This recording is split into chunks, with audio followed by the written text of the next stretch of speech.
Hello guys, नमस्ते सेवाहरू सबैजनालाई। आज चाहिँ मैले धेरै पछि मेरो भ्लग ल्याएर आएको छु।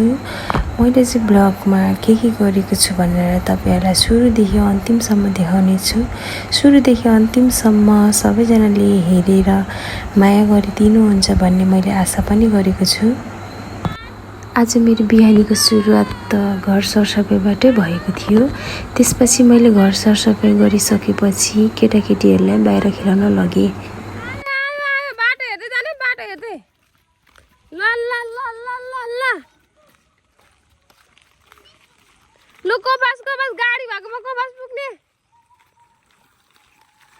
गाडी भएको बेला go go go go go go Go fast. La आउनुस् Go fast गाडी भएकोमा गाडीलाई कसले पक्रिने गाडीलाई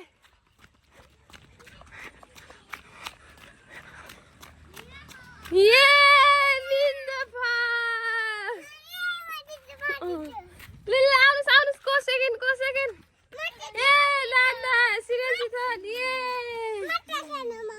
अनि मैले मेरो छोरीलाई भिडियो बनाइदिन्छु, फोटो खिचिदिन्छु भन्दा मानेन।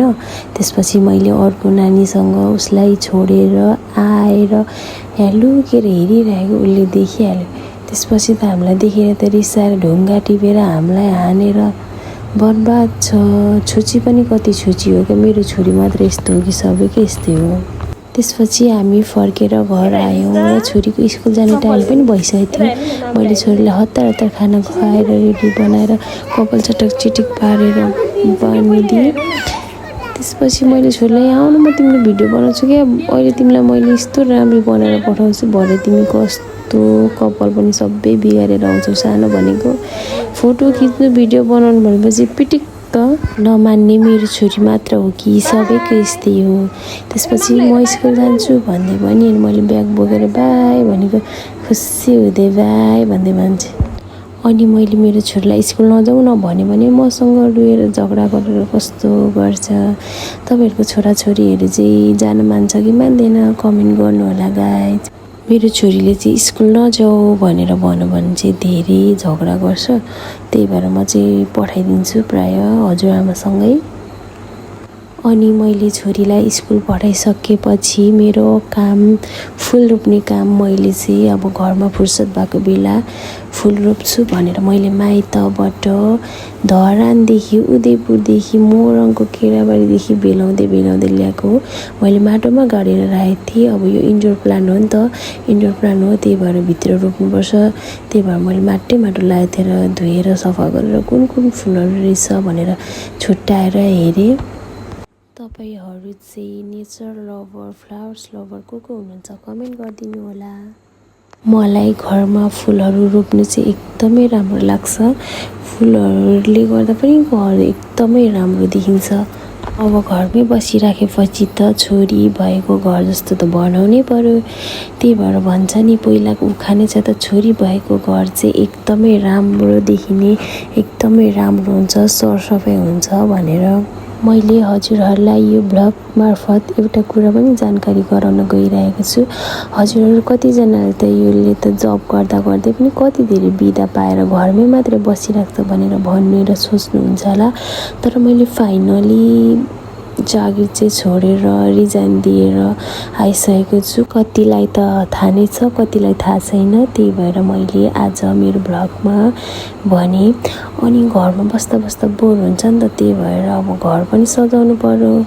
घरमा बुहारी भएर त त्यतिकै खाली त बस्नु भएन, गाउँ समाजले पनि नराम्रो भन्छ। र हाम्रो घरमा चाहिँ अब 2 भाइ छोरा मात्र हो, छोरी छैन। अब छोरी भनेको मम्मी, म अनि मेरो छोरी हो।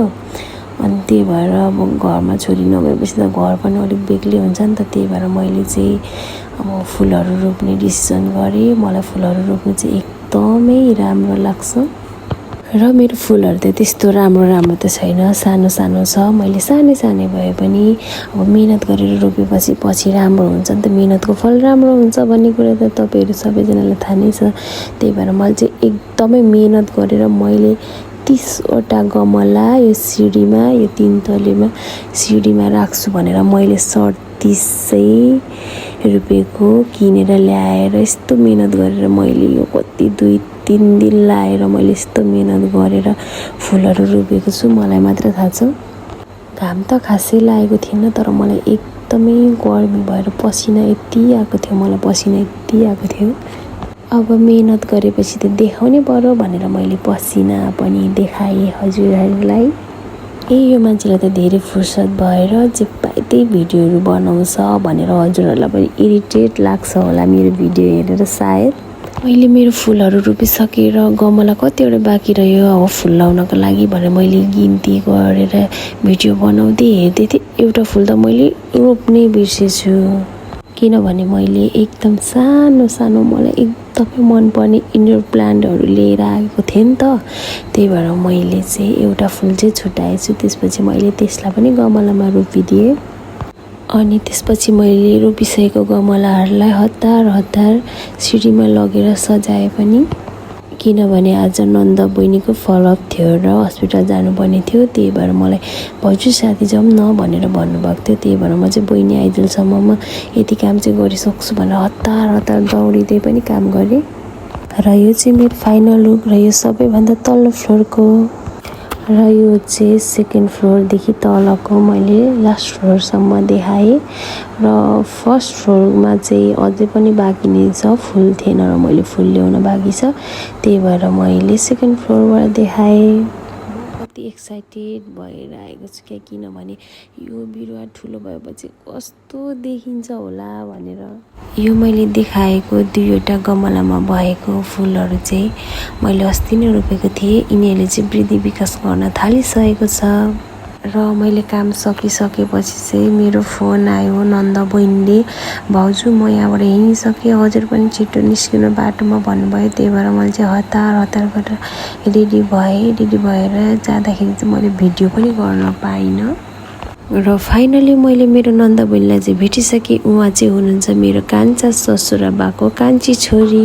मेरो नन्द बहिनी चाहिँ प्रेग्नेन्ट हुनुहुन्छ र आज उहाँलाई चाहिँ फलोअपको लागि बोलाउनु भएको रहेछ चितवनको मौलाकालिका हस्पिटलमा र हामी त्यहाँनिर चेक जाँच गरेर रिपोर्ट आउन टाइम लाग्छ भन्नुभयो। अनि त्यसपछि हामी जाउँ न त सिजी महलमा। बहिनी हुनुहुन्छ मेरो फुफू जेठी फुफू सासूको छोरी, उहाँलाई भेट्न जाउँ भनेर हामीले भाउजू नन्दले सल्लाह गऱ्यौँ र हामी त्यहाँबाट हिँड्यौँ सिजी महलतिर। र यो चाहिँ रहेको छ हाम्रो चितवनको भरतपुर विमानस्थल र यो मौलाकालिका हस्पिटल पहिलाको ठाउँबाट अन्त्य सारेको रहेछ। धेरै लामो बाटो थियो। पहिला चाहिँ 24 कोटी छेउमै थियो मौलाकालिका हस्पिटल, अहिले चाहिँ सारेर मास्तिर पोखरा बस पार्क साइडतिर सारेको रहेछ हस्पिटल। हजुरहरूले यहाँ तल देखिराख्नु भएको बाटो चाहिँ क्यान्सर हस्पिटल हुँदै ठोरी हुँदै इन्डियातर्फ जाने बाटो हो र हामी चाहिँ सिजी महलतर्फ लाग्यौँ र सिजी महल चाहिँ हामी पुग्न लाग्यौँ र फाइनली हामी चाहिँ सिजी महल आइपुग्यौँ। त्यसपछि चाहिँ खै मेरो थोपडा पनि देखाउनु पर्यो नि त क्यामेरामा भनेर मैले मेरो थोपडा पनि देखाएँ र हामी सिजी महलतर्फ भित्र इन्ट्री भयौँ। तर किनकि मलाई एकदमै प्लान्टहरू मनपर्ने भएर होला जहाँ पनि प्लान्ट देख्ने बित्तिकै आइ यो सिजी महलभित्र इन्ट्री हुने छेउछेउको त्यो सानो सानो इन्डोर प्लान्टहरू ए भगवान्, मलाई त त्यहाँबाट त्यो सिक्युरिटी गार्ड म्यामलाई मागेर चोरेर लाइजु जस्तै लागेको थियो। तर त्यस्तो गर्नु हुँदैन भनेर हामी फेरि आफ्नो गन्तव्यतिर लाग्यौँ र नन्द बहिनी चाहिँ 3rd फ्लोरको त्यो नेल स्टेसनमा जब गर्नुहुन्छ नि त। त्यही भएर हामी चाहिँ लिफ्टबाट सारा गयौँ र मैले चाहिँ ग्राउन्ड फ्लोरलाई चाहिँ 1st फ्लोर भनेर सोचेर हामी 2nd फ्लोरमा गएर बहिनी कता हुनुहुन्छ भन्दै फोन गरेको, यही छु 3rd फ्लोरमा आउनुहोस् न भन्नुहुन्छ। तर मैले 2nd फ्लोरलाई चाहिँ 3rd फ्लोर भनेर सोचिरहेको थिएँ तर म भ्रममा रहेछु। फेरि हामी नन्द भाउजू 3rd फ्लोरतिर लाग्यौँ।